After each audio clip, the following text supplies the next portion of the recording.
Qaid Azam, Part 374. In less than 2 months, provinces had to be divided, civil and armed services bifurcated, and assets apportioned. This telescope timetable created gigantic problems for Pakistan, which, unlike India, had not inherited a capital, a government, the financial resources to establish and equip its administrative, economic, and military institutions. The migration of millions of refugees imposed its own burden on this fledgling state with an awesome burden of rehabilitation. This comment from a former Pakistani diplomat would be one amongst many of the multiple challenges that then faced Pakistan. For a fledgling Pakistan, a quick release from these problems lay in the psychological diversion, a confront India approach that was so obvious an escape, and sadly it led nowhere then and cannot pragmatically assist and lead anywhere even now. Rather than defending for all the cheapliness on the part of Indian leaders then, rather than talking about the dishonesty of the Indians by then, you're trying to put the blame on Pakistan.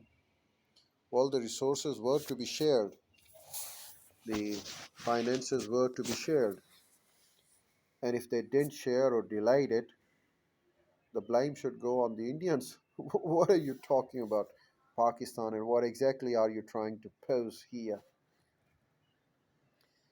This is when, with the benefit of hindsight, I believe India needed to give more, it needed to accept the greater generosity of spirit to what had separated from its own body. This was, and it is, an extremely difficult call. The trauma of searingly cruel partition, having cauterized the sensibilities of an entire subcontinent, generosity could not, does not come easily. The manner of carving out the land and the shattering of the psyche of an entire generation, more than one perhaps, that unprecedented uprooting of so many millions, made any accommodation of others' needs almost a superhuman demand. So at least it was in the beginning. Pakistan was starting on its journey of statehood, neither with any abundance of options nor with the goodwill of an amicable settlement. A willing partition of assets amongst disputant brothers. Great bitterness got added to what was already a very bitter partition. Under these circumstances, could India have been more understanding? This now becomes largely an academic query. However, for Pakistan, a major challenge lay in just standing on its own feet. There was practically no industry. The market for its agricultural product lay in India. Pakistan produced three-fourths of the world's jute, but all the processing mills were now in India. The non-Muslim entrepreneurial class had moved away, carrying their capital with them, uncertain of the future in this new state. The monetary assets apportioned to Pakistan were held by the Reserve Bank of India, and given the hostile environment, the transfer of these was not taking effect smoothly.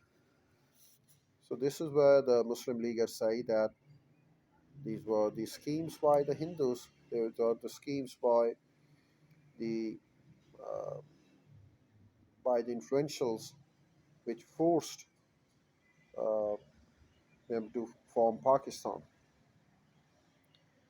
Let's come back to the content. Despite there being just one idea of Pakistan, a separate nation for Muslims, the movement for it actually bequeathed to this struggling state a number of identities. One was clearly Indian in that the principal supporter of Pakistan, its pillars were Indian, and identified themselves so culturally, though they were and remain totally opposed to any suggestion of Indo India.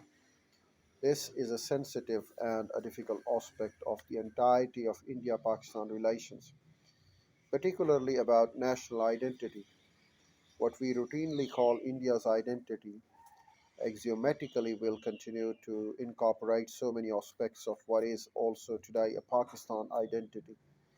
Just as Pakistan will retain an Indianness in their identity as today's construct of that part of North India, which is analogous to and is an adjunct of it. East Bengal, Bangladesh now.